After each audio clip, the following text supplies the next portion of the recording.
Now, the 10th OPEC and non-OPEC Joint Ministerial Monitoring Committee meeting was wrapped up on Sunday in Algiers, Algeria's capital. The group maintained the current oil output level amid calls from the U.S. to raise oil production in a bid to curb mounting prices. The allied oil producers, including Russia, snubbed the calls of the U.S. President.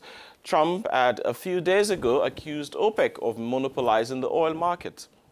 J'ajoute, Jerry, que de son côté, le président de l'OPEP, the president of OPEC, Mohamed Al-Masraoui, who is also United Arab Emirates Energy Minister, adopted a reassuring tone for this forum. He indicated that the members of the organization will continue to be wise. He added that it is difficult to succeed if we do not have the trust between us, OPEC and non-OPEC countries, and towards consumer countries. Masraoui also expressed OPEC's desire to attract other producing countries into the agreement to help safeguard the balance of the world's oil market. We have challenges that will be more difficult to meet if we do not work together, he said.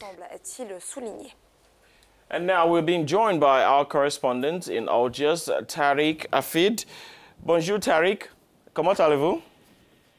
Bonjour, très bien, très bien. Okay, d'accord. Tariq, so yesterday the Joint Ministerial Committee for Monitoring the Oil Production Reduction Agreement of the OPEC and non-OPEC countries ended. To begin, in concrete terms, what is the significance of this meeting? How important is it? Alors, il faut avant tout préciser que cette rencontre algéroise. First of all, it should be noted that this Algerian meeting was an opportunity to bring together oil-producing countries, OPEC and non-OPEC. JMMC is a body created in November 2016, right here in Algiers, to adjust global production within a range of 32.5 to 33 million barrels per day. The objective is to recover crude oil prices, which had literally plunged as early as of 2014. Yesterday, therefore, this meeting confirmed that the 2016 agreement has been respected and even beyond the limits initially set, since the compliance rate has reached 152% in recent months, causing a shortage of 757,000 non-produced barrels per day. This situation can be attributed to the war in Libya or the American sanctions against Iran, which caused a sharp drop in Iran's sales as they approached their entry into force. Yesterday's meeting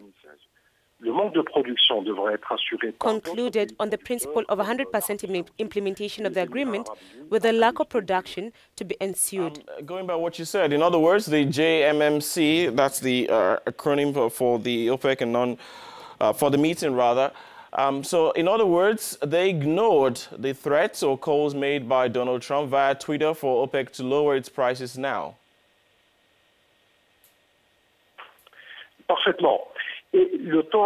Perfectly, and the tone was set at the opening of the meeting by the Emirates Minister of Energy and Industry, Soleil Mohamed Al-Masraoui, who told the press that, I quote, OPEC is not a political organization and is not affected by political pressure. The same goes for the Saudi Minister of Energy, Khalid Al-Fali, who said he did not want to influence prices. Statements from two U.S. allies that sound like answers to the U.S. President, who had written, we are protecting the countries of the Middle East.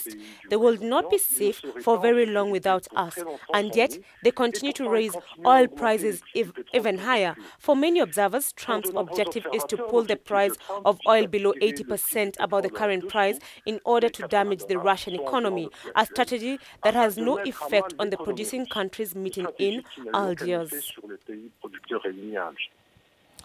Well, so let us talk about Algeria now. How does this meeting benefit Algeria, which was the host? Le constat est très positif pour le gouvernement algérien. The situation is very positive for the Algerian government. In addition to record attendance, this meeting was an opportunity to pay tribute to President Bouteflika for his ability to find the solution to stabilize the oil market. And in these difficult internal times, Algeria has once again demonstrated its ability to bring together states